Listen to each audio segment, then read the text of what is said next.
los judíos tuvieron gran influencia persa en 200 años, antes de la llegada de Alejandro Magno. Entonces eso hay que tomarlo en cuenta por lo que viene, que es la literatura apocalíptica. Que eso es lo que quiero mostrarles aquí. La influencia persa se mostró en lo que es el concepto de la iconoclastía, en el concepto que llamamos nosotros apocalíptica, en lo que nos conocemos como escatología y lo que tiene que ver con el paganismo. Los judíos, o sea, la religión judía y los persas eran iconoclastas, a diferencia, por ejemplo, de los babilónicos. Los persas no creían en la adoración a imágenes. Eso no quiere decir que no tuvieran varios dioses, pero eran iconoclastas los persas. Eso influye en el judaísmo, aunque el judaísmo, con la idea del monoteísmo, automáticamente podría decirse que era iconoclasta. La literatura apocalíptica de alguna manera empieza con los persas, o sea, hay una influencia persa que se detecta especialmente en la literatura apocalíptica judía, sí, cuando se aborda este tema de las revelaciones divinas y sobre todo un concepto que es el final de los tiempos, porque en el Antiguo Testamento no se habla del final de los tiempos, sí se habla del día de Yahvé en los últimos profetas, se habla del seno de Abraham, pero no se habla de los últimos tiempos. Ese concepto, hermano, es periodo intertestamentario, que lo desarrollan los judíos, sobre todo con la influencia persa que traían de 200 años. Ahora, los persas eran paganos, pero para los judíos eran paganos. Desde el punto de vista teológico, los persas también se oponían al paganismo, sobre todo con prácticas paganas que tenían los babilónicos o todos los que son los dioses a los cuales Dios le dijo a Israel que no adorara desde la época del asentamiento en Canaán. Todos los filisteos, amonios y todos esos, y ahí venía esa idea del paganismo. Entonces, el otro concepto es la escatología, ¿no? Que existe un interés compartido sobre los tiempos finales y el fin del mundo entre de los persas y lo que los judíos adquieren. Entonces, algunos apócrifos posiblemente dicen ciertas tradiciones que pudieron haberse escrito en esa época persa, pero otros dicen que al menos sí hubo influencia persa en lo que se iba a escribir posteriormente, que es la pseudoepigrafía. Esa es una influencia. La otra gran influencia que tienen los, um, los judíos, o sea, la apócrifa judía, definitivamente es la influencia helenista, o sea, la influencia griega. La influencia griega tiene que ver con conceptos paganos, con las formas literarias y con la propaganda religiosa. ¿Qué quiere decir esto? En primer lugar, los griegos presentaban un dualismo que no presentaban los hebreos, por ejemplo. Y el razonamiento, el tipo de la razón, dejar el mito por la razón. O sea, dejar de hablar de aquellas cosas de los dioses supremos, eh, de Hermes que baja a la tierra y habla con los humanos porque trae un mensaje. No, concentrémonos más en conceptos del alma, de la eternidad del alma, el dualismo, eh, el razonamiento, la lógica. Esos conceptos griegos están en la apócrifa judía intertestamentaria. La forma literaria, la narrativa, el discurso, la metáfora, la poesía, la apocalíptica, que es más persa que griega. Los géneros literarios, así que como conocemos nosotros el género literario en los libros canónicos, también en la apócrifa se desarrollan distintos géneros literarios. ¿Eso de dónde viene? De la influencia helenística. ¿Mm?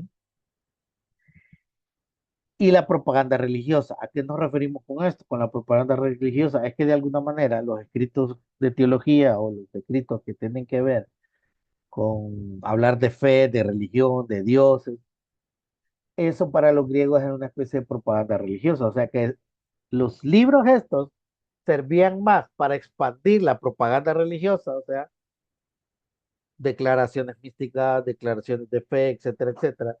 Entonces, los judíos utilizan la apócrifa para expresar su pensamiento religioso. Esa es influencia helenística, porque también los helénicos usaron esto, aunque no desde el punto de vista de los judíos, sino más hablando de sus dioses.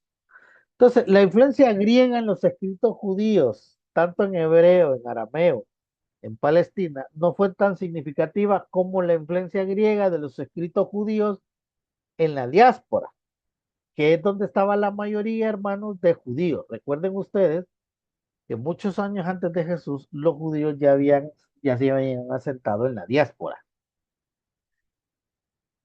Que en Palestina sí habían judíos, pero la mayoría estaba afuera. Ahora, la literatura judía en Palestina,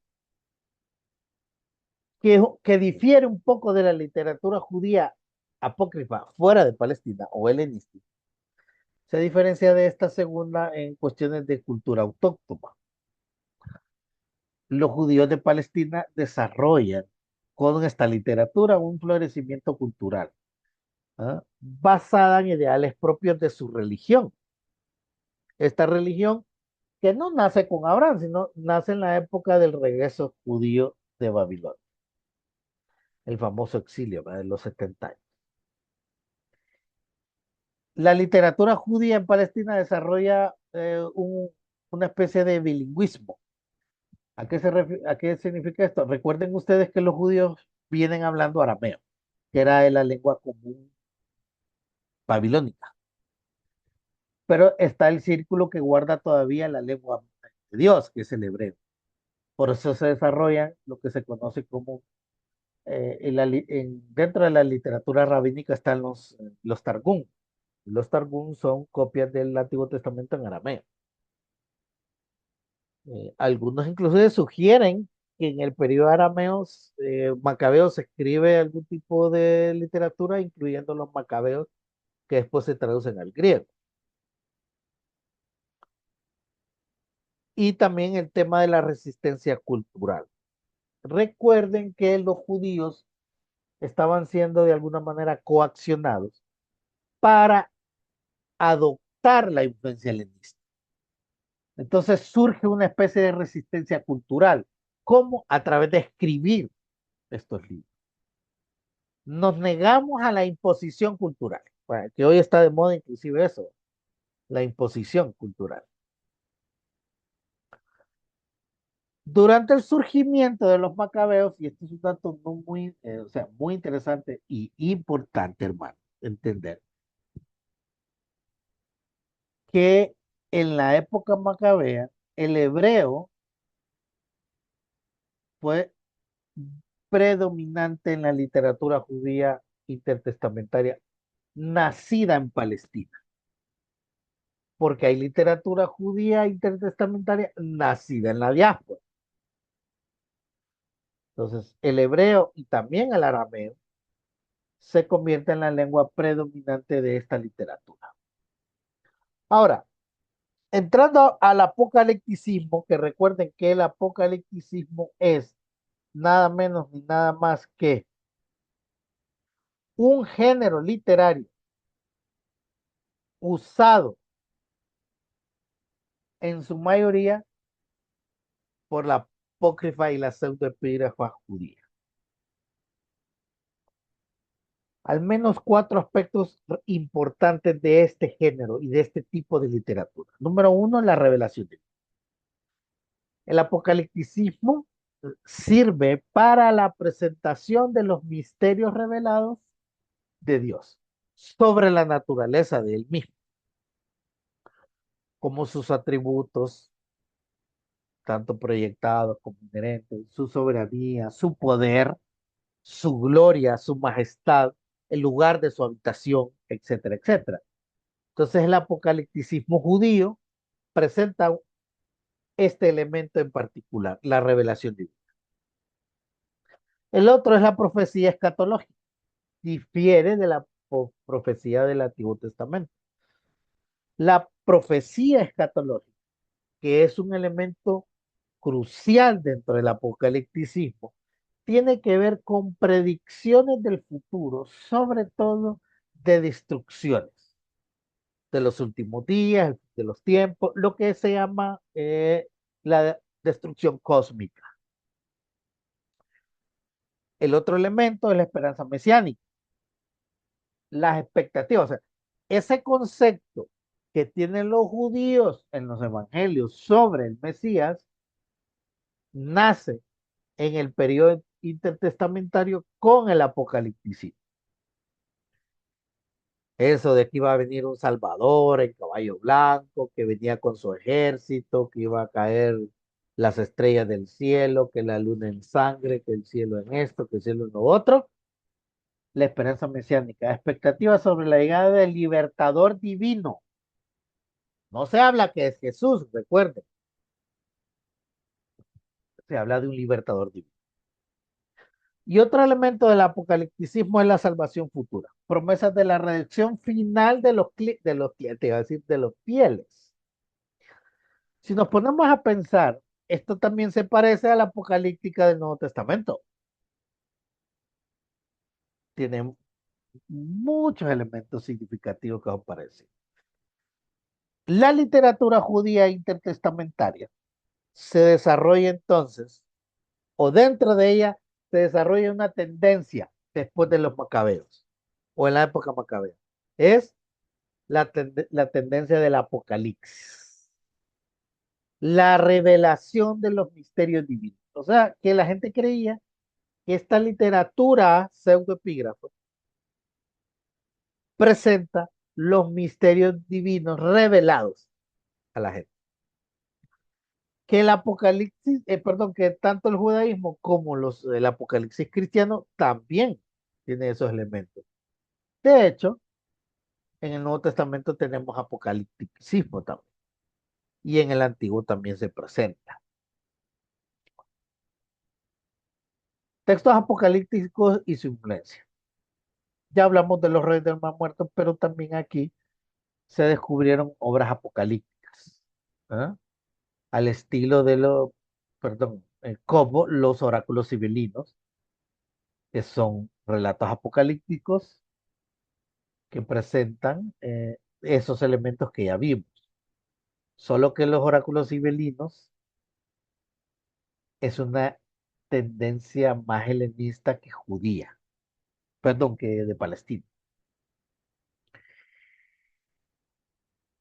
Dado que estos temas centrales del apocalipticismo tienen que ver con la salvación futura, la esperanza mesiánica de un libertador, o sea, la llegada de un libertador, suelen ser objetos de apocalipticismo judío intertestamentario. O sea, lo que quiere decir que el apocalipticismo judío intertestamentario, el tema central o uno de los temas centrales es el apocalipticismo. No, no confundir, ¿verdad?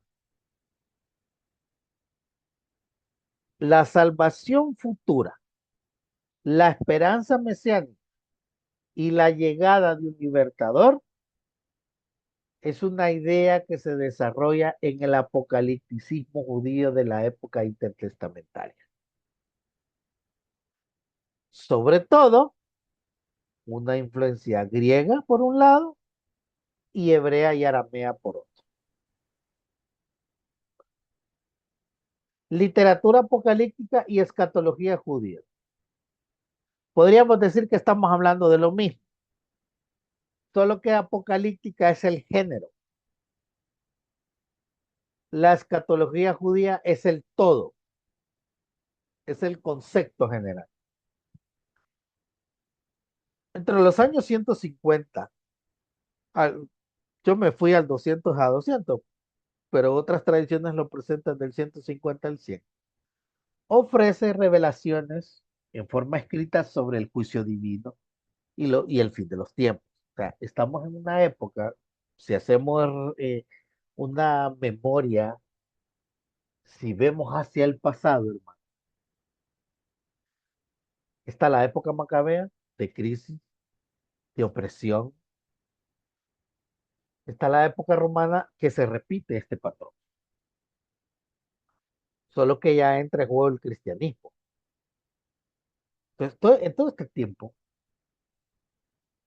aparece la literatura apocalíptica, o sea, la escatología judía y después escatología cristiana, como alguna especie de respuesta a esta crisis existencial que presentaba el contexto.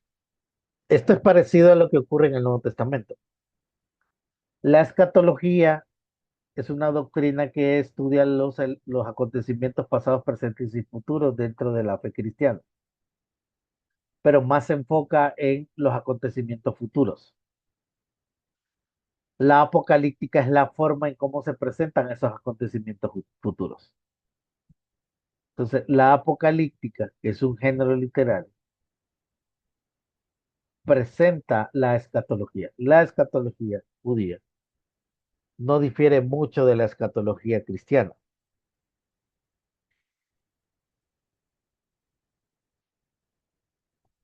Eh, es un género, ¿ok? Que se desarrolla dentro de la cultura hebrea entre los años 150 y 100.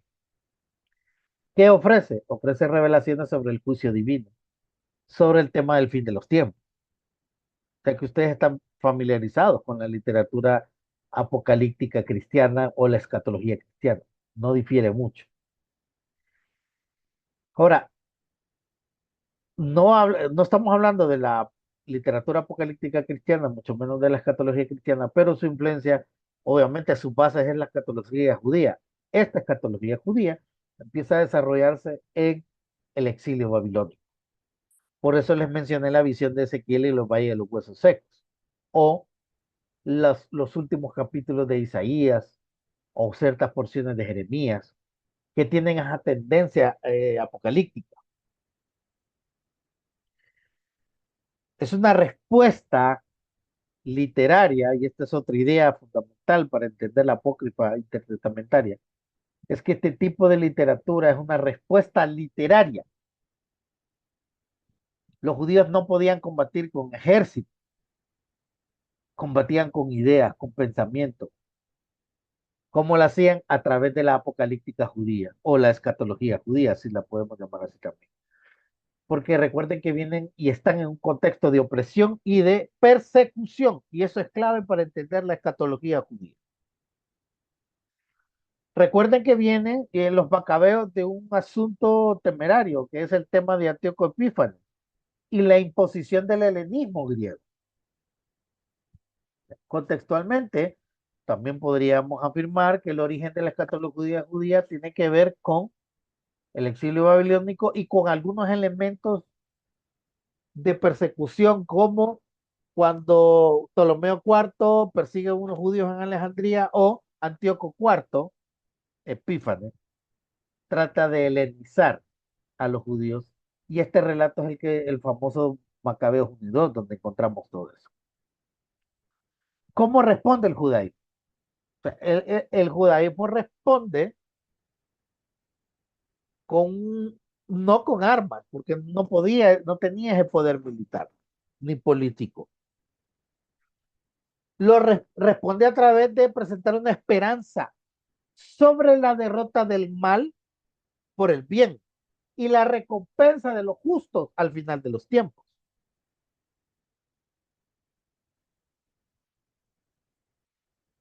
¿Cuáles son las características de el género apocalíptico judío o la literatura judía apócrifa de línea escatológica o de la escatología judía intertestamentaria? ¿No? Visiones y simbolismo, dualismo cósmico, mitología y angelología, números y colores. Las visiones, o sea, el lenguaje codificado a través de los números, de las letras, la mnemotecnia, los acrósticos, la cabalá. jugar con números y letras, visiones oníricas para la revelación divina, o sea, qué tipo de visiones que venían de una forma de sueños y- y visiones, digamos, venía la revelación divina a través de esto.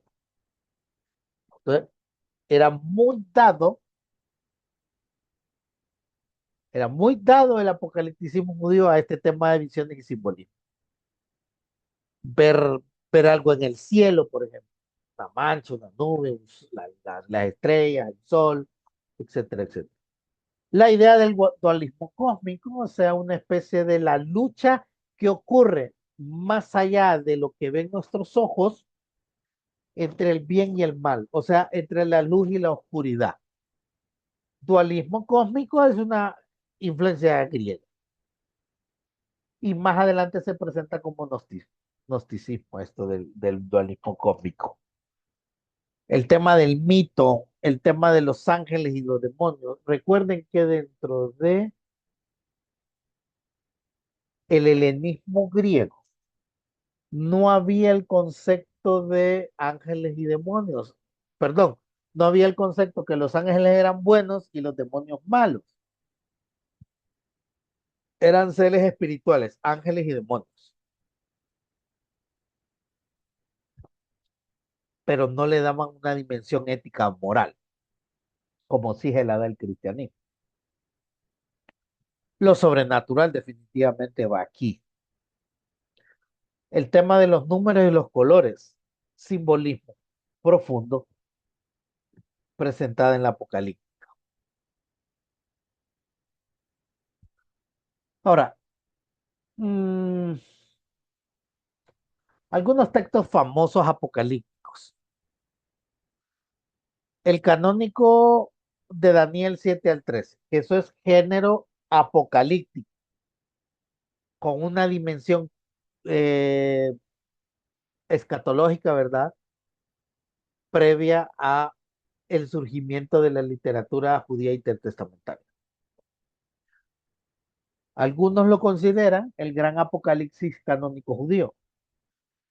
Por eso, y esta es una de las razones que no entra en el canon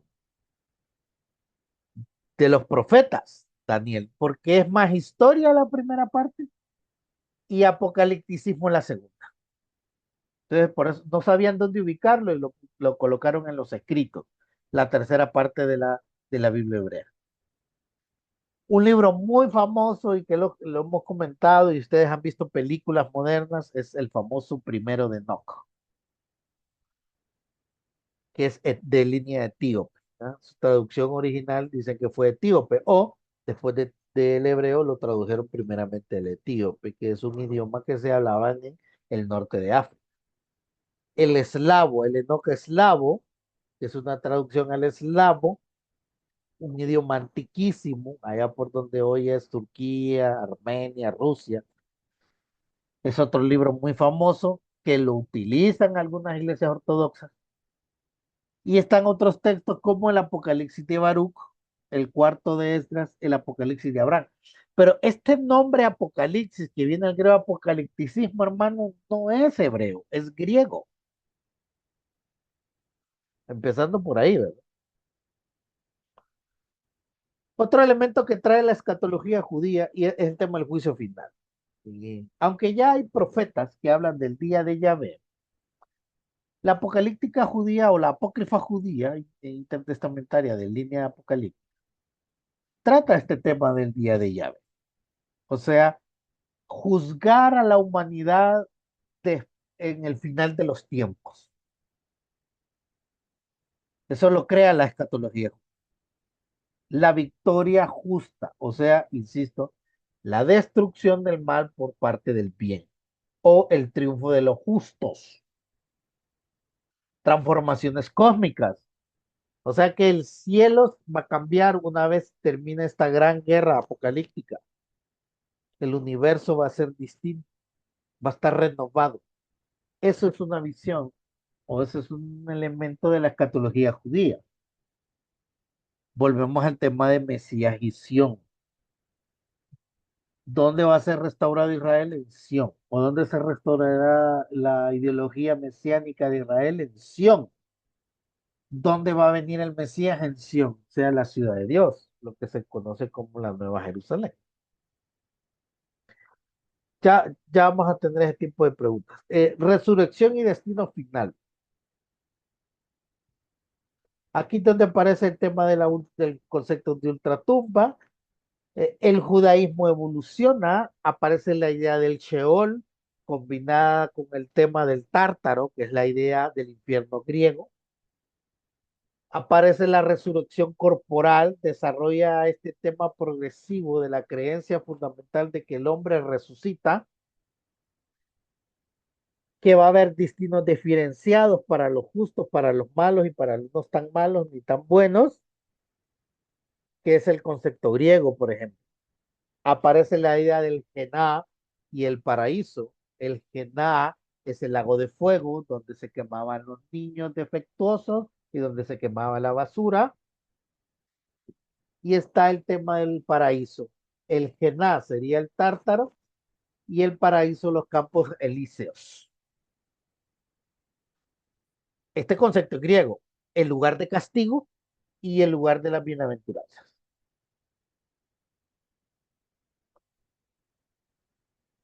La escatología cristiana mm, nace a raíz de la idea de la resurrección de Jesús, de los muertos y de la venida de Cristo, o sea, la parucía. Ahí es el nacimiento de la escatología cristiana. Que vienen detrás unos conceptos judíos, sí, pero esto que acabo de decir de la escatología judía que es presentada en la apócrifa judía, o la pseudoepigrafía judía, no es el nacimiento de la escatología cristiana. Son indicios, pero el nacimiento de la escatología cristiana, hermanos, no lo confundamos. Aparece en el cristianismo primitivo con el tema de la parucía, con el tema del cristianismo, con el tema de la salvación, pero no con el tema que les acabo de presentar de la apócrifa judía. Bien, antes de empezar a desglosar algunos libros, en términos generales, ¿qué podríamos entender? Y les pregunto sobre la apócrifa judía de línea apocalíptica o en la escatología judía. Tengo una incógnita, hermano Daniel. A ver, Diga, este, el Apocalipsis como libro nace allá por el 70, creo, ¿verdad? mm, 90, bueno, hay la hipótesis más fuerte, y aunque pareciera que algunas teorías modernas lo ubican después de la destrucción del templo, De Pompeya. el año 70, entre el año 70 y la destrucción de Pompeya correctamente con el Vesubio, que fue el 78 o 79, ahí se podríamos ubicar la apocalíptica cristiana, pero en su mayoría la ubican después del año 90, o sea, después del año 85, 86. Ah, Entonces, ah, sí le pero, ah, escucho. pero si usted observa, hermano, la apocalíptica cristiana se desarrolla bajo tres eventos fundamentales. Uno geográfico, que es el Vesubio y la erupción del Vesubio, la destrucción de ciudades como Pompeya, la destrucción de Jerusalén, la persecución a los judíos y la masacre y muerte de muchos cristianos martirizados por su fe a manos de los romanos después de la década del 80. O sea que esos tres hitos marcan el inicio de la escatología cristiana. Sí, y la pregunta que tenía yo, por ejemplo, obviamente en el Apocalipsis que nosotros conocemos, no sé si es un Apocalipsis un poquito más entendible, no sé, pero hay hay un redentor, hay un salvador, hay un pueblo que se libera. Eh, esa es la primera pregunta. La segunda pregunta, al igual que el Apocalipsis del Nuevo Testamento, como dice Sproul, ¿verdad? Que hay cuatro maneras de interpretarlo, historicismo y otras cosas. Así debería de interpretarse también historicismo, futurista, no sé qué otras cosas dice Sproul. Así debería de interpretarse la apocalíptica de judía. Esas dos preguntas. Gracias. La primera casi no la capté.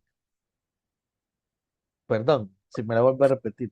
Sí, es decir, la apocalíptica que estamos estudiando, con la comparación del apocalipsis nuestro cristiano, hay un salvador, hay un redentor, hay el pueblo que se salva. Esa es la primera pregunta. Y la segunda pregunta es si esta apocalíptica también se interpreta como dice ese escritor Sproul, que hay, que el apocalipsis se interpreta bajo cuatro secciones, bajo turística y demás. Gracias. Ok, la apocalíptica judía tiene el tema de la destrucción cósmica y la renovación cósmica a la vez, la figura de un salvador y la redención final de la persona. Esos elementos se repiten en el Apocalipsis. La diferencia fundamental es la persona de Jesús. Porque mientras tanto, en alguna apócrifa judía, el Mesías es un personaje, no es Dios mismo, ni el Hijo de Dios.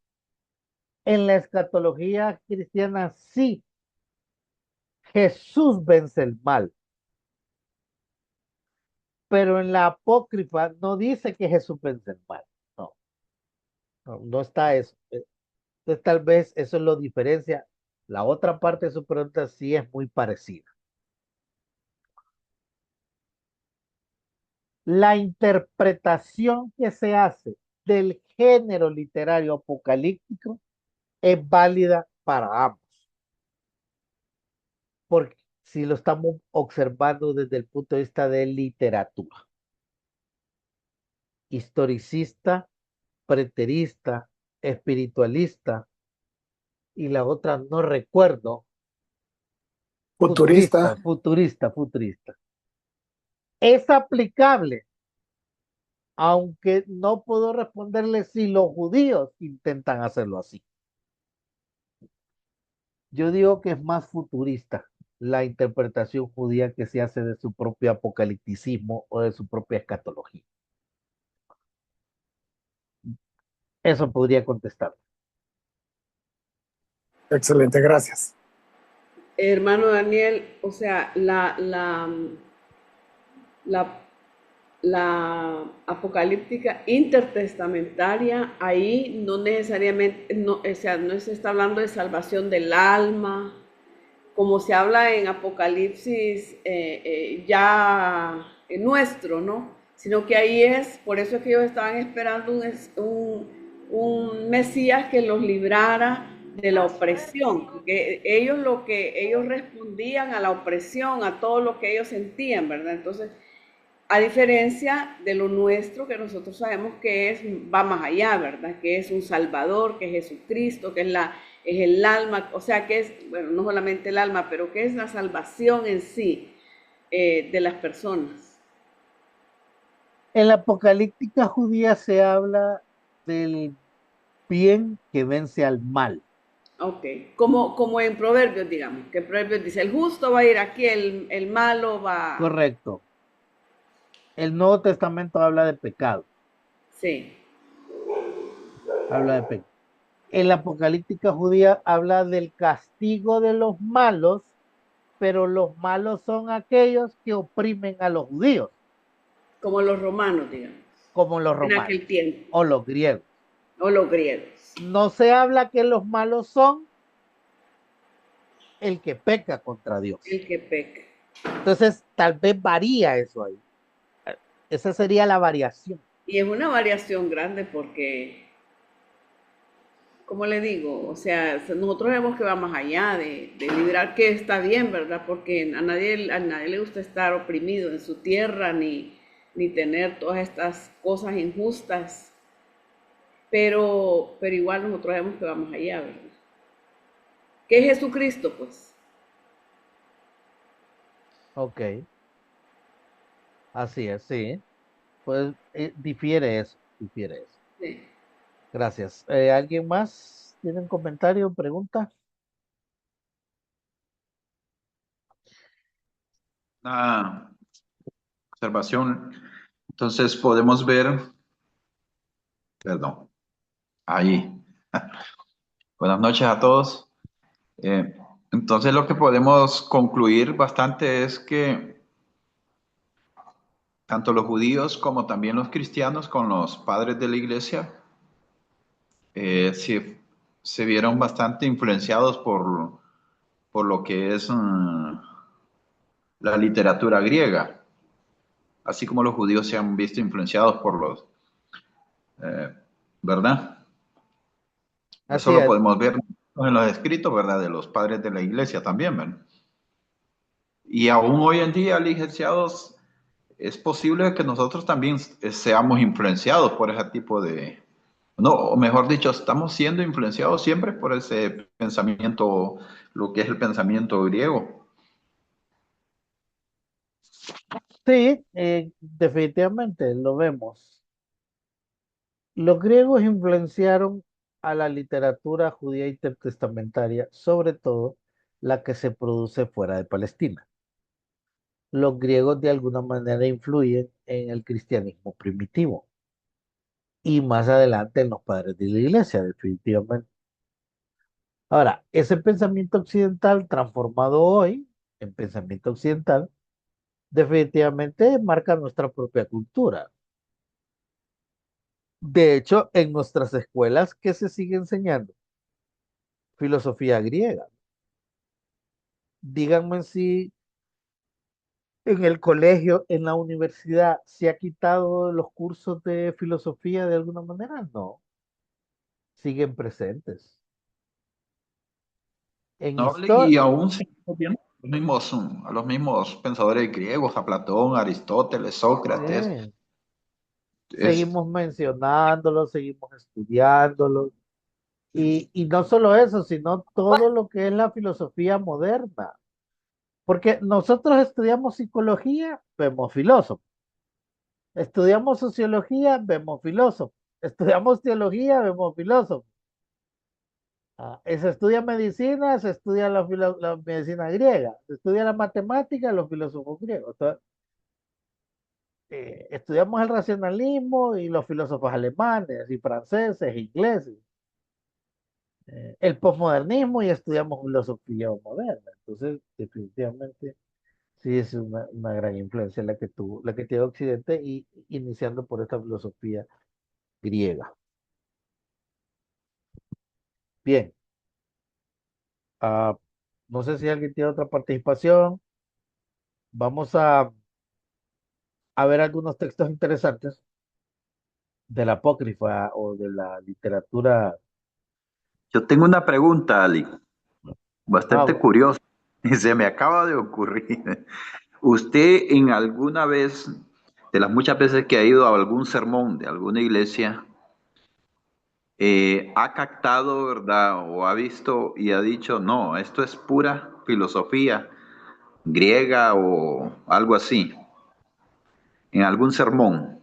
bueno, mire, ve, tal vez hoy usted no va a ver un desarrollo de filosofía griega, pero sí va a encontrar pensamiento filosófico moderno, sobre todo cuando las predicaciones son meramente existencialistas,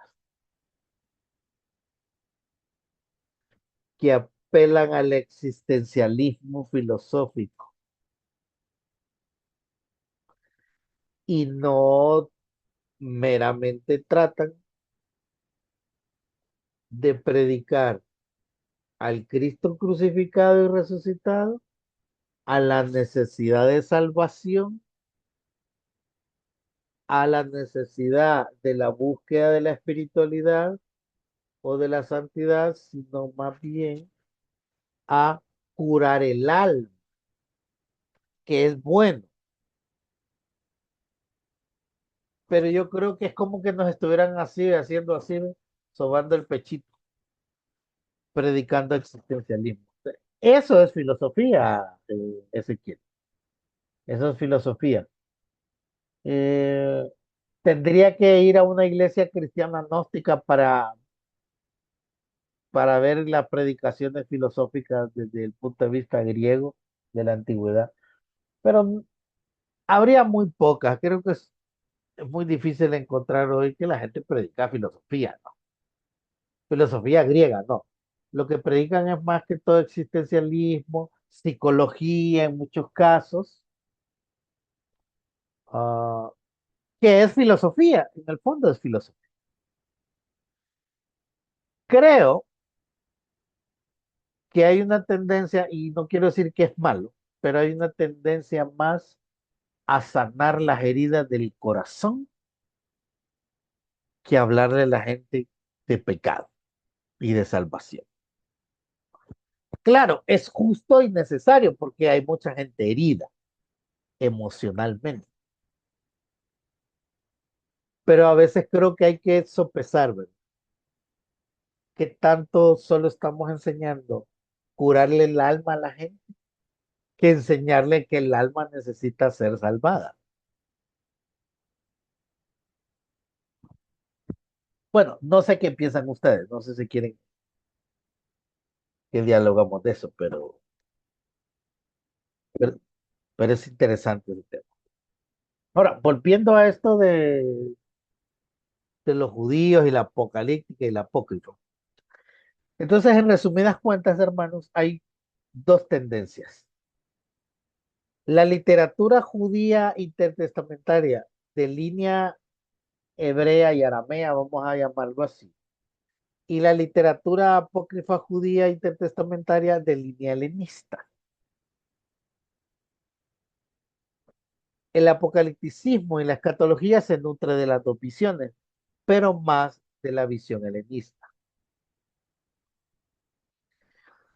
Ahora, miremos algunos elementos de este libro, que es el famoso Primero de Enoc, también conocido como el libro etíope de Enoc. Un texto apócrifo o pseudoepígrafo atribuido al bisabuelo de Noé, que era Enoc. Desde ahí nosotros notamos el elemento pseudoepígrafo. ¿Por qué? Si estamos hablando, hermano, entre el siglo I y II antes de Cristo, la historia de Enoch en el canon hebreo, o sea, en Génesis, no es de 100 años ni 200 años antes de Jesús. Eso tenemos que trasladarlo a los inicios de la humanidad, que tampoco podemos decir cuántos años son, pero es muy antiguo, ¿no? Como para decir que él escribió este libro. Entonces, ya desde ahí lleva el nombre del bisabuelo de Noé, porque es pseudoepígrafo, o sea, es de dudosa autoría. Estamos seguros y entendemos esto, que este libro fue escrito muchos siglos después de Enoch. El etíope de Enoch, o el primer libro de Enoch, se divide en 5 visiones, o 5 secciones, mejor dicho. Aquí trata el tema de los ángeles caídos, visiones apocalípticas y el destino del alma humana. Este libro habla de eso. Ahora, al dato curioso, el primero de Enoch fue inclusive reconocido y afanado por algún sector de la tradición cristiana, pero fue declarado herético en el siglo IV por los padres de la iglesia, condenado por la ortodoxia cristiana, hasta llamarlo inclusive un libro maldito. Curiosamente, este libro se preserva en las comunidades cristianas etíopes. Lo incorporaron al canon. Los judíos etíopes también lo incluyen en la Tanakh, o sea, como parte de los 24 libros sagrados, o junto con los 24 libros sagrados de la Tanakh. El dato de la fecha de redacción es bien pluralista, o sea que no estamos certeros si fue el año 50, el año 60, el año 100, sino hacemos un rango bien extenso de años. Este libro fue escrito entre el 200 antes de Cristo y el 100, o sea, en 300 años se escribió. Vaya a ver las partes que se escribieron. Se habla de los vigilantes, o sea, de los ángeles caídos y el origen del mal. Se hablan de visiones sobre el juicio final y el destino del alma humana. Se incluye un desorden y un orden cósmico establecido por Dios y el calendario, y algunas parábolas sobre la figura mesiánica. Bueno, son 6 partes. La estructura del libro de Enoch, que fue apartado del canon del año 364, pero no deja de ser un referente histórico y religioso para tanto el judaísmo como para el cristianismo. Se divide en estas partes: el libro de los juicios, el libro de los vigilantes o los nefilim, el libro de las parábolas, una parte de libros astronómicos, la carta de Enoch, y en sí, este sería como un sublibro, fíjense, dentro del libro, el Apocalipsis de Enoch. Y la sexta parte del libro se llama los libros de los sueños. Miremos de qué se tratan algunas partes. La estructura principal del libro de Enoch, o el primero de Enoch, o el de Enoch etíope, otras tradiciones nos separan en 5 bloques. El primer bloque, capítulos del 1 al 36, se conoce como el libro de los Nefilim, o sea, el libro de los vigilantes. Aquí contiene el relato de los ángeles enviados a vigilar la tierra. Se corrompieron estos ángeles al unirse con mujeres humanas, y estos engendraron a su vez los Nefilim. Si ustedes se fijan, algunas tradiciones presentan a estos ángeles como los ángeles famosos caídos, pero Enoch habla de los ángeles que vienen a vigilar la tierra. Se corrompen aquí, no en el cielo. Se describe el castigo de estos ángeles en estos primeros 36 capítulos y la consecuencia para la humanidad. Se incluye el viaje de Enoch por el cielo y la tierra, en donde presencia Enoch secretos cósmicos. Esa es la primera parte del libro. La segunda parte del libro son el libro de las parábolas o las similitudes, capítulos 37 al 71, en donde se presentan 3 parábolas de línea profética sobre el juicio sobre el destino final. Miren qué dato interesante. Se presenta la figura del Hijo del Hombre, un ser exaltado que juzgará a reyes y pecadores. Concepto que más adelante influirá al mesianismo cristiano, pero varía. La otra parte del libro es el libro astronómico, los capítulos 72 al 82, en donde aquí se presenta una especie de orden y desorden cósmico, como el calendario solar, los movimientos del sol, de la luna, de las estrellas, astronomía pura, ¿no? O astrología, mejor dicho. Según esta parte Enoc recibe revelaciones de un ángel celestial que se llama Uriel sobre el orden del cosmos.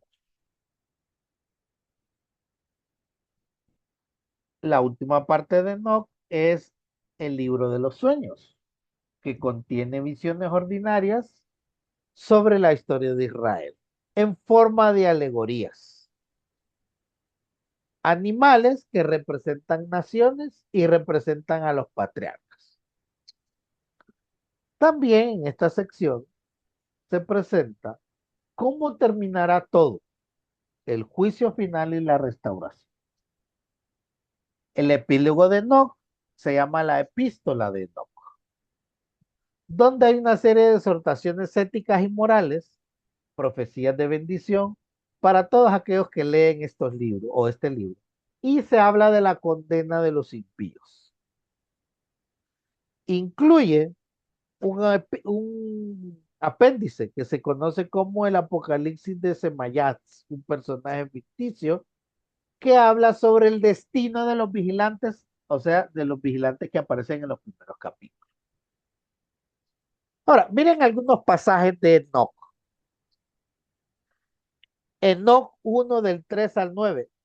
Ahora, no vamos a encontrar íntegro todos los versículos de Enoc porque no existen, se perdieron con el tiempo y las traducciones nuevas solo ofrecen partes.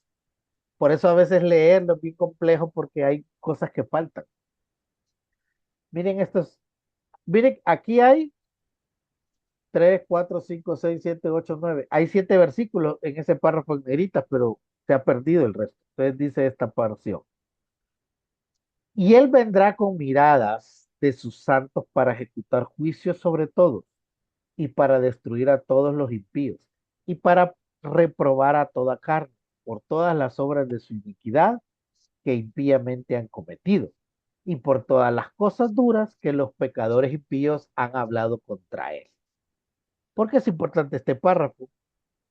Ya que este párrafo o este pasaje es citado literalmente por Judas en los capítulos 14 y 15 del Nuevo Testamento. Sí, es como una que lo sacaron de ahí, ¿verdad? Correcto.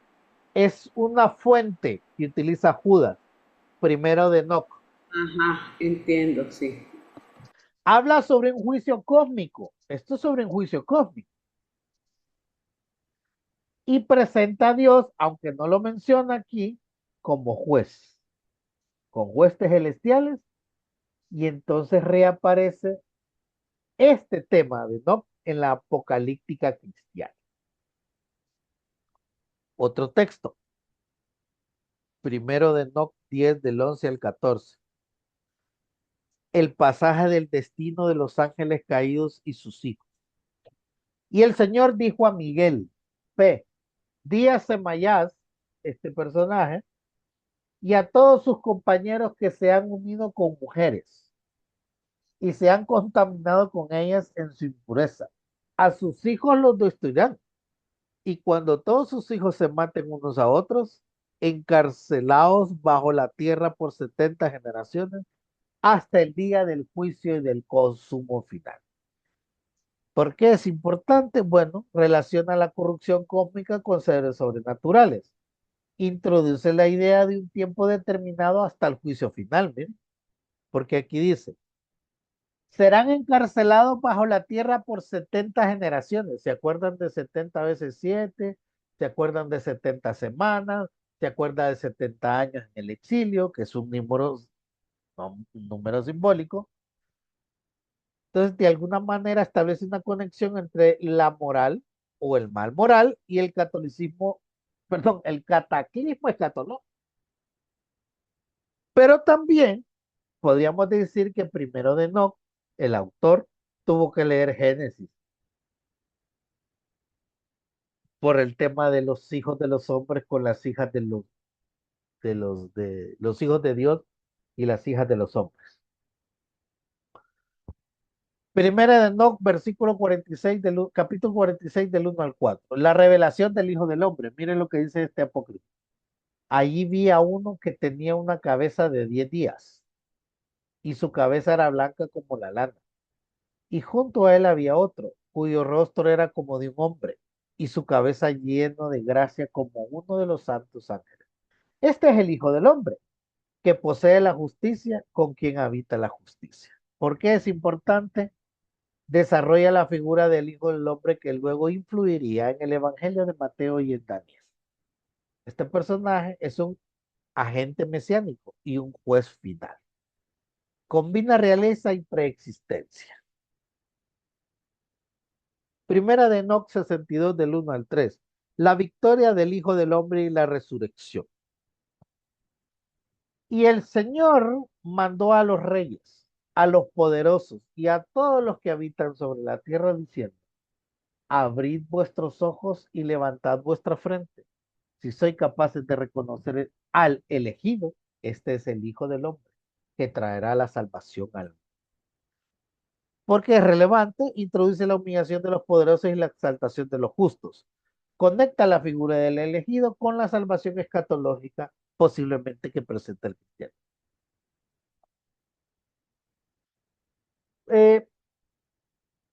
Este libro es interesante.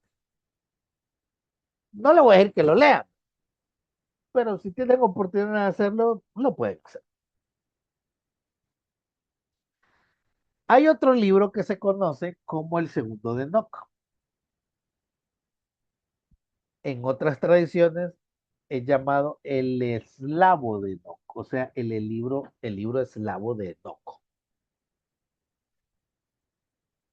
El libro de los secretos de Enoc en otras tradiciones se distingue del primero de Enoc etíope y del tercero de Enoc que está escrito posiblemente en hebreo, compuesto en el primer siglo después de Jesús, en Egipto o en Judea. Idioma original se perdió, solo existen las traducciones al eslavo o el eslavo eclesiástico, así se le conoce. Algunas hipótesis creen que se tradujo del original griego. Aquí se presenta como obra de Enoc, séptimo patriarca después de Adán, que caminó con Dios. Entonces, en este libro se habla más de ese Enoc que caminó con Dios. Se habla del viaje celestial que hizo Enoc a los 7 cielos, se le reveló el misterio de los 7 cielos, se describe la estructura de los ángeles, una especie de jerarquía celestial. También se repite el tema de la cosmología final, los secretos del universo finalmente revelados, como decía aquel. Y también se habla de moral y ética. La literatura, ya dejando un poco el libro de Enoch, en términos generales, la literatura apocalíptica judía desarrolla conceptos complejos como ángeles y demonios. Primero, la jerarquía que presenta la apocalíptica judía o la escatología judía desarrolla jerarquías. ¿Jerarquías de qué? De complejas de niveles de ángeles. Aparecen los arcángeles, como Gabriel, Miguel.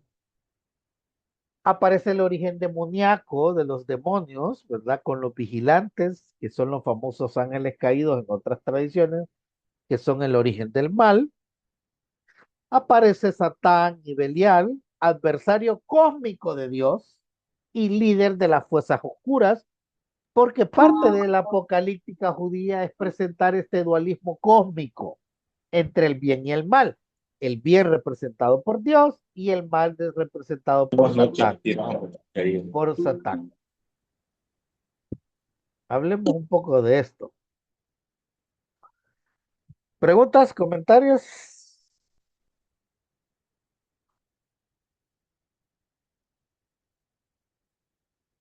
Es algo medio raro esto, ¿verdad? Sí, por eso casi nadie opina, hermano, porque estamos ahí un poco como, poco medio ahí.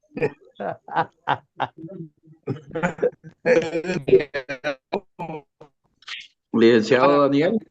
Pues hay que, hermano Daniel, hay que romper el hielo, hay que romper el hielo entonces, hermano Daniel, porque este libro de Enoch aparentemente pues es de dudosa, ¿verdad? Por eso no entró en el canon bíblico. pero todo lo que se refiere a estos ángeles que se involucraron con mujeres, eh, pero ¿hay que creer esto o no?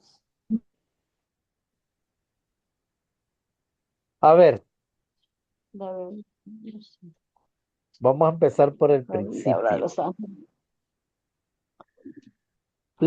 Ya le voy a dar la palabra allá a hermano Molina. Y yo creo que, espero que ya hayan leído la lectura de la lección 3 y 4. Es que la apocalíptica o la escatología cristiana de alguna manera es influenciada por la apocalíptica judía.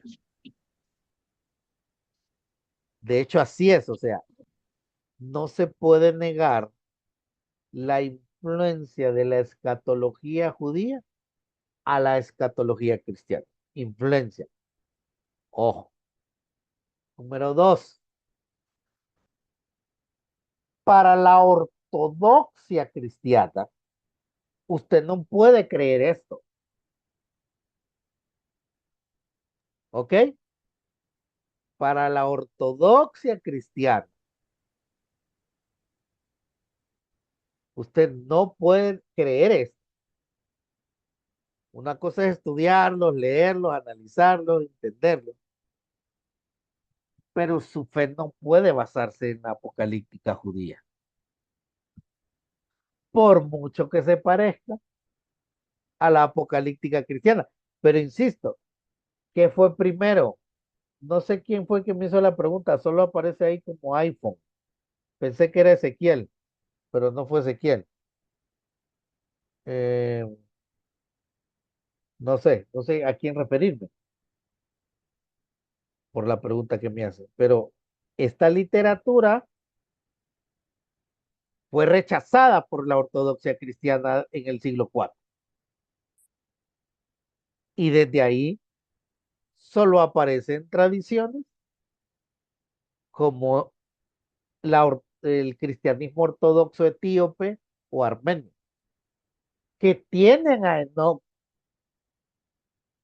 pero Enoch no es el único libro de línea apocalíptica. Ojo, ya vamos a estudiar otro como Baruch. Entonces, el hermano que me preguntó, que está como iPhone ahí, que no sé quién es, que tampoco le reconocí la voz, nosotros como cristianos, que nos basamos en nuestra ortodoxia cristiana, nuestra ortodoxia no contempla la apócrifa judía. Entonces usted no puede creer esto.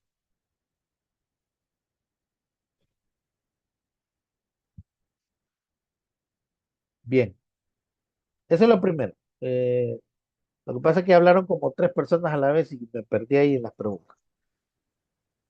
Sé que habló Samuel, habló el hermano Molina, tiene una pregunta, pero no sé si se salió, no sé si está ahí, si me la Aquí puede estoy, hermano. hacer. Adelante, No sé ¿Me escuchan? adelante, No sé adelante. sí, ok. Tenía una duda, hermano, que le había hecho la pregunta al chat, pero en eso me falló el internet, no sé si me la contestaría. Que Primera de Enoch, etíope, con la versión eslava, ¿es la misma versión o solo con diferente idioma o es distinto, o cambia? El primero de Enoch es el etíope. El segundo de Enoch es la versión eslava. Es otro libro, Es totalmente distinto entonces, ambos. es otro libro. Es el segundo de Enoch. O- Pero, Pero pero el segundo, repite muchos temas del primero. entonces están conectados ambos, tienen armonía entonces. Podríamos decir que sí, aunque son diferentes O tradiciones. No la escribió el entiendo. mismo. Licenciado, para cerrar, Adelante. lo que uno tiene que creer, bueno, uno ya tiene un canon establecido y tenés que salir, no tenés que salirte de ese canon.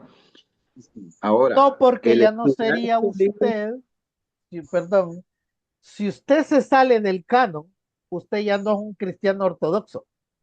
Perdón, usted ya no mantiene una ortodoxia de su doctrina. Así es. Entonces uno lo que tiene que tiene que tener presente es que usted los puede estudiar perfectamente, ¿verdad?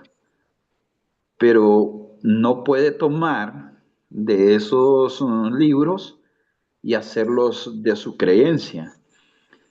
Y ahí es donde uno tiene que tener ese cuidado, ¿verdad? Bastante cuidado. Si no, voy a citar textualmente, lo puede pasar como le pasa a este muchacho, al pastor Armando Alducin, que él, cuando él habla de escatología, se pegó unas perdidas, pero tremendas. Entonces, ese es mi punto de vista, ¿verdad? Yo considero de que uno los puede estudiar. O sea, no debe tenerle miedo uno por adquirir un nuevo conocimiento, pero sí saber qué es lo que crees, cómo lo crees, cuándo lo crees, tener bien arraigada tu fe, ¿verdad? Sí, Para no es entrar en porque ningún tipo de herejía. es que si usted, hermano, si usted basa su fe en estos libros, entonces no hay diferencia en usted y un adventista, un mormón o un testigo de Jehová. Porque el mormón sigue el libro del mormón y para ellos es palabra de Dios. ¿Me explico, hermanos? Es parecido. O usted sigue la Cábala judía, sigue el Talmud, sigue la Mishnah. Entonces, si esa es su base, usted no es un cristiano con doctrina correcta, con ortodoxia. Ya sería otro tipo de cristiano. Lo mismo sucede si usted basa su fe en estos libros. Ahora, miren esta tabla que tiene que ver con crítica literaria de algunos libros, no de todos, porque son un montón. Pero comparemos.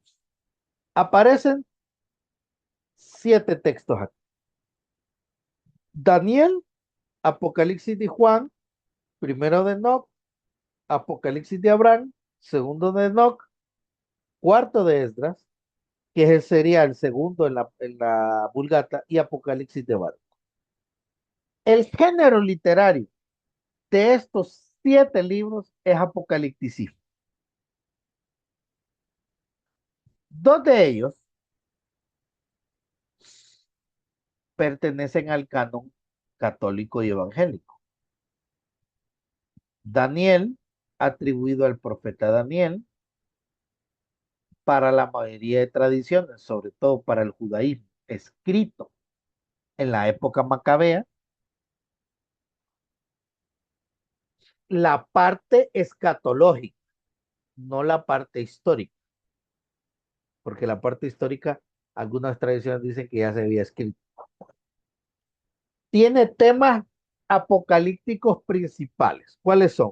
Visiones de bestias, estatua de reinos, juicio de anciano de día, la resurrección de los justos. Ok. El canónico apocalíptico del Nuevo Testamento es el Apocalipsis de San Juan, escrito por Juan el Apóstol, cerca del 95 después de Cristo. ¿Qué presenta esto? Temas como visiones de juicio, sellos, trompeta, la bestia, la mujer del dragón, la nueva Jerusalén.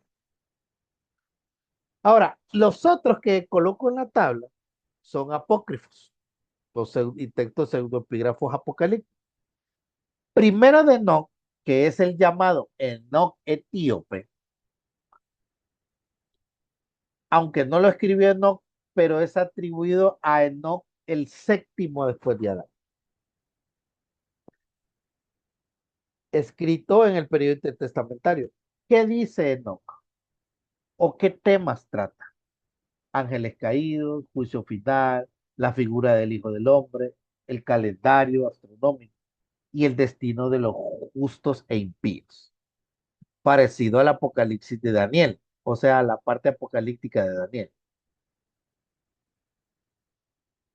El Apocalipsis de Abraham, que es otro pseudoepígrafo, atribuido a Abraham, pero fue escrito después de Cristo, presenta visiones celestiales, presenta el descenso de personajes al Hades o al infierno, presenta el juicio de ídolos, el destino de Israel y el destino de las naciones. En ese libro es descrito el destino de las naciones, pero es pseudoepígrafo. El segundo de Enoch, que es el Enoch eslavo, lo que preguntaba el hermano, atribuido a un Enoch, pero este ya no es el Enoch, el séptimo de Adán, es otro Enoch, desconocido, escrito después de Cristo, que aparece aquí, temas como el ascenso de Enoch de los cielos, que va hasta el séptimo cielo, el tema de la creación y el orden cósmico, se le revelan secretos divinos como la jerarquía de ángeles y el anuncio del juicio final.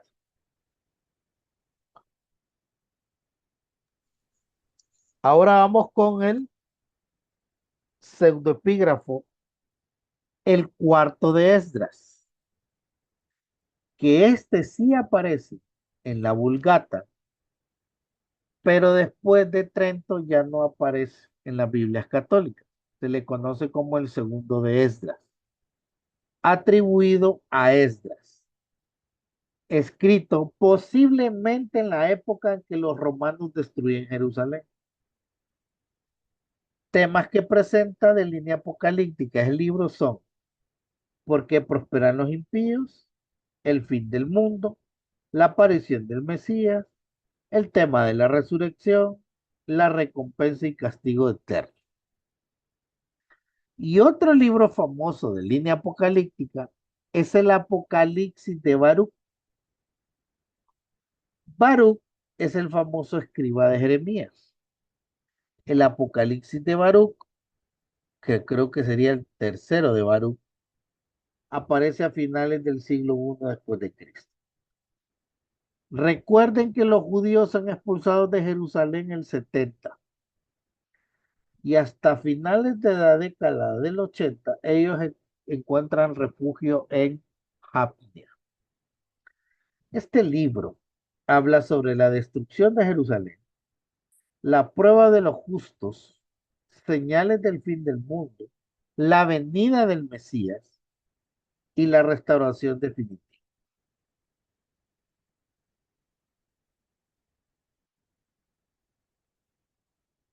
Pero vamos al Apocalipsis griego de Baruch, que sería el tercero de Baruch. Recuerden que el primero de Baruch es el deuterocanónico que aparece en las Biblias católicas. El segundo de Baruch es apócrifo. El tercero de David, perdón, de Baruch es apócrifo, pero de línea apocalíptica.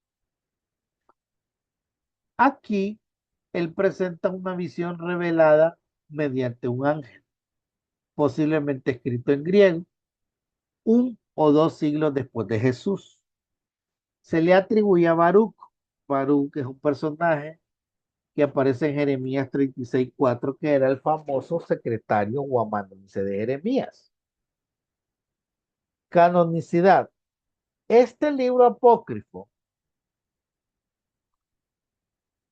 es canónico para algunas tradiciones como la Iglesia Ortodoxa Etíope o la Eslava. Mire que es otro libro que aparece en ese caso. El tercer libro de Baruch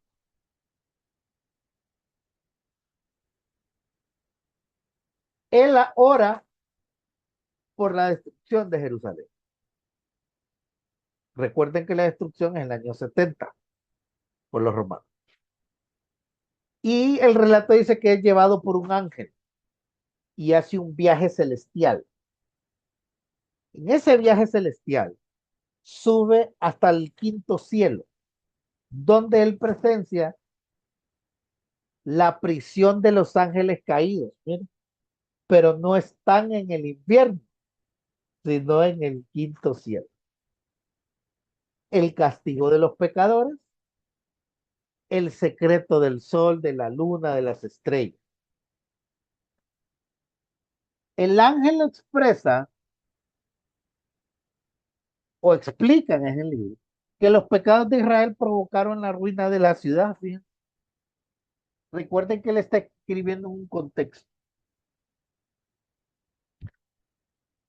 Tercero de Baruch termina con una exhortación, temer a Dios y rechazar la idolatría.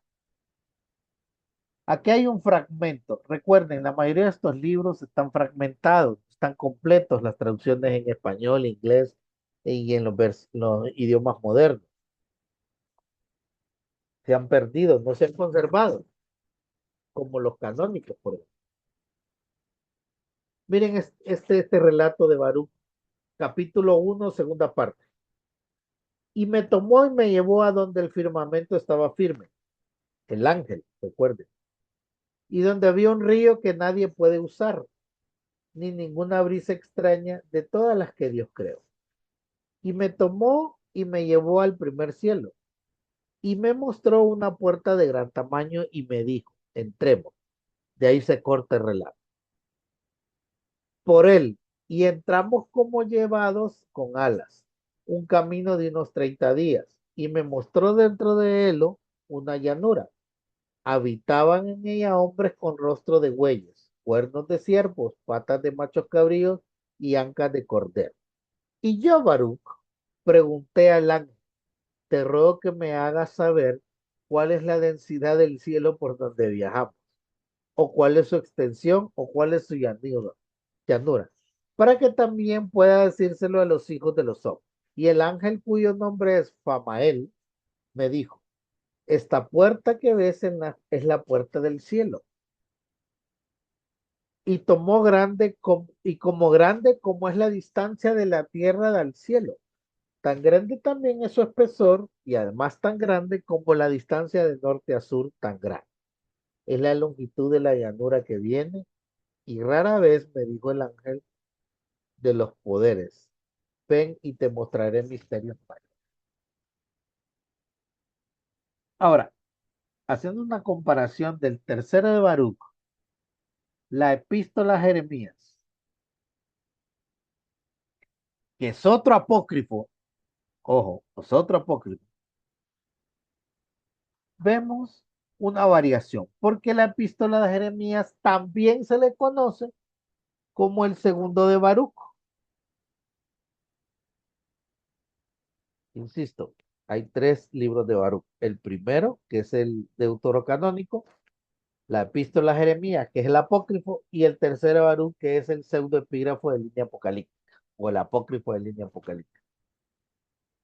En géneros literarios son diferentes, porque epístola a Jeremías es exhortativa, una epístola exhortativa, y Baruch es un apocalipsis. La época varía, uno antes de Cristo y el otro después de Cristo. Tema central, en uno es la idolatría en Babilonia y el otro es el juicio final y la revelación post-destrucción. Lenguaje retórico, burlesco directo, el otro es simbólico, visionario, cósmico. Influencia literaria, la epístola de Jeremías se influenció en Jeremías, Deuteronomio y Jeremías, y tercero de Baruch se influenció en Enoc, Daniel y el Apocalipsis de Juan. Objeto teológico, objetivo teológico, exhortar a rechazar a dos ídolos. Objeto teológico en tercero Baruch, explicar el juicio y fortalecer la fe. Bien, cerremos con preguntas, comentarios.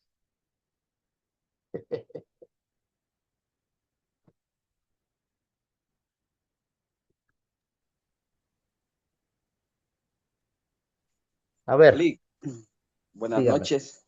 Quería hacerle una consulta respecto al libro de Enoch. Eh, Usted puso un texto ahí que es del canon del Nuevo Testamento, de Judas 1:14, que veía venir al Señor con sus santas decenas de ángeles.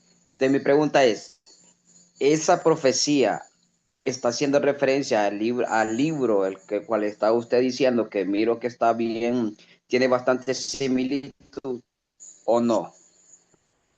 Al libro de Eh, Enoch, de primera de Enoch. Judas lo usa, pero no para argumentar algo de Enoch, sino lo que él está diciendo en la carta.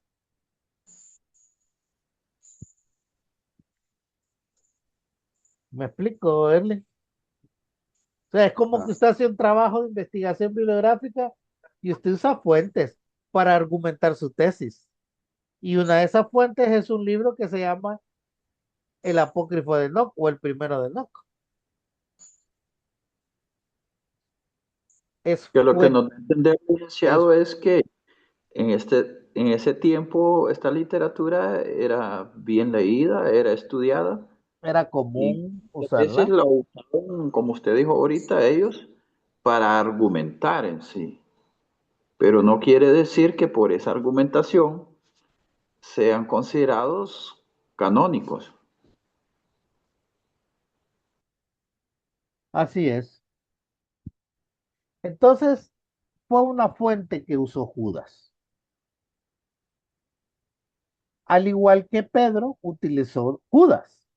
Segunda de Pedro, cuando escribió el autor esa carta, utiliza a Judas como base.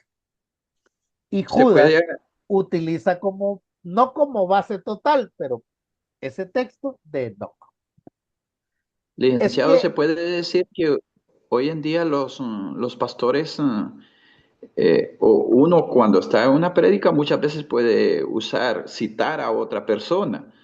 eh, ¿Me entiende? bueno, es Como que, por por ejemplo, ejemplo, cuando uno este, enseña o predica, usted utiliza cualquier fuente, no necesariamente la Biblia, ¿no? Bueno, exactamente. usted parte de la Biblia, de ese es su punto de inicio, pero ¿quién de aquí no ha predicado con una anécdota? Por Sí, ejemplo, yo una vez sí, prediqué uno. un sermón, y utilicé aquel libro que se llama, ay, ¿cómo se llama este libro, hombre? No, ya, utilicé un libro que habla de los judíos, El Mercader de Venecia. Utilicé ese libro para explicar la misericordia, por ejemplo. Pero obviamente, hermanos, yo voy a partir de un texto bíblico, de la teología cristiana. Y lo otro es refuerzo. Ahora, Judas utiliza Enoch como fuente para aclarar un tema ahí. Pero Judas tiene un género epistolar, no apocalíptico, que es diferente. Enoch sí es apocalíptico. Primero de Enoch, segundo de Enoch, etíope, es apocalíptico. Tercero de Baruch es apocalíptico.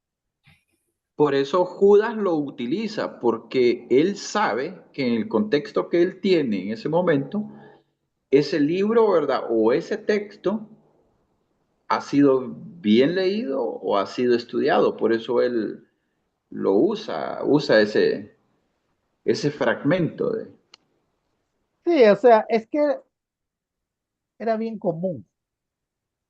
Posiblemente, hermano, lo más probable es que la gente que iba a leer Judas, que en su mayoría eran cristianos de origen judío, helenistas, tenían familiarización con la apócrifa judía, incluyendo a Enoch.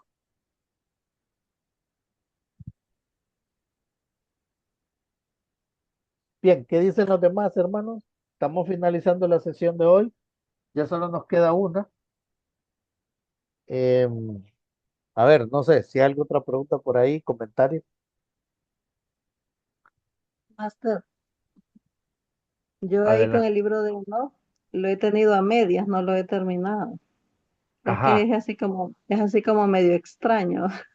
Bueno, aparte de ser Pero, extraño, Maricruz está cortado, o sea que no lo va a encontrar íntegro. ujú, pero bueno, él se refiere bastante a lo que es Los Ángeles, ¿verdad? Y habla de los ángeles caídos. O sea, hace una relación como que si hubiesen leído el Génesis y solo que le pusieron un poco más Mm, de la parte novelesca, ¿verdad? Para seguir crear la historia, desarrollar la historia. así es. y con todo el contexto que viene encargado. Repito, es que es fundamental, hermanos, comprender que la apocalíptica judía nace en un contexto desde el exilio babilónico, los 70 años en el desierto, no hay templo, no hay tierra, no hay Dios, la influencia persa con el misticismo y de ahí el dualismo griego. A eso súmenle las persecuciones que se hacen en Alejandría en el siglo II, la masacre que hace Antíoco Epífanes, que ustedes lo leen en Macabeos 1, la opresión romana, y entonces cuando ustedes ven todo eso, se dan cuenta que la apocalíptica judía parece que solo habla de destrucción y de una restauración cósmica y el castigo de los malos y la salvación de los buenos. Entonces, por ahí viene la cosa.